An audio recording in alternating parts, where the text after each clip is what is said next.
Bonjour à tous et à toutes, je m'appelle Jules Guesse, je suis autodidacte de formation et poète de rue par vocation.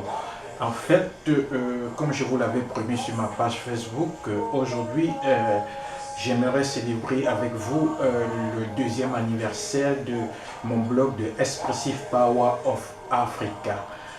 Pourquoi de Expressive Power of Africa? Dans un contexte actuel balayé par de plein fouet par de nombreuses crises socio-culturelles ajoutées à des conflits récurrents, il m'est venu à l'idée, sûrement comme plein parmi vous, de trouver un espace où je pourrais exprimer ce que je ressentais pour l'Afrique. Voilà pourquoi il m'est venu comme ça ce titre de Expressive Power of Africa avec un slogan emprunté du feu Thomas Sankara qui disait la patrie ou la mort nous vaincrons. Oui, et pour continuer cette interview, j'aimerais, si vous le voulez bien, partager avec vous quelques statistiques de WordPress Google de mon blog.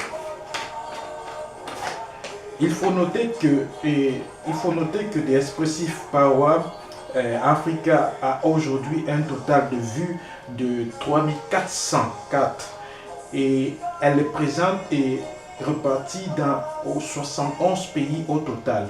Et donc je ne pourrais pas vous énumérer,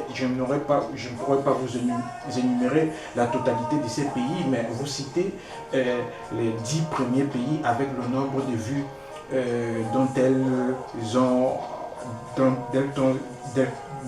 ont engagé.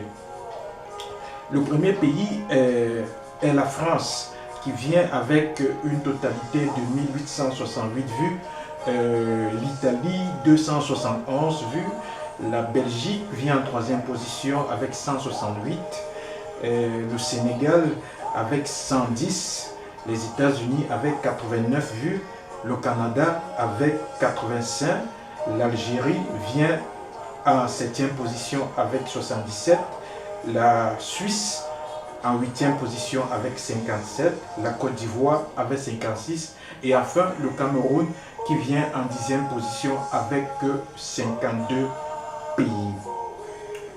Avec 52 pays. Mais il faudrait savoir en fait que la majorité des pays qui voient ce bloc est beaucoup plus consacré ici en Afrique, même si le nombre de vues est beaucoup plus du côté de la France. Et pour finir cette interview, si vous le voulez bien, j'aimerais partager avec vous un poème qui exprime de manière éclatante l'esprit de notre combat. C'est un poème qui a été écrit par Alpha Omar Konaré et si vous le voulez bien, j'aimerais vous le lire. Dire à l'Afrique qu'elle ne doit pas oublier, qu'elle doit pardonner, s'assumer et se dépasser pour prendre sa place dans le monde libre, digne et responsable. Dire au monde qu'une civilisation qui exclut le berceau de l'humanité n'est pas digne d'être. Dire ensuite aux hommes qu'ils ne s'accompliront que dans l'humain, le riche, le pauvre, l'autre et l'étranger. Et je prendrai le risque d'ajouter une dernière strophe en disant « Dire à sa jeunesse qu'une nouvelle Afrique est possible, qu'elle est libre mais condamnée à réussir. » La génération des années 60 lui ont donné à l'Afrique une partie de son indépendance et nous n'avons aucun doute que celle d'aujourd'hui lui donnera sa liberté, son autonomie, sa dignité, son développement.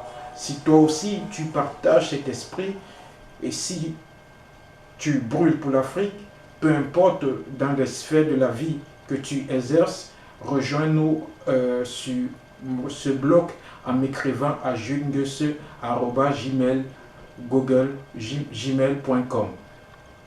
Merci.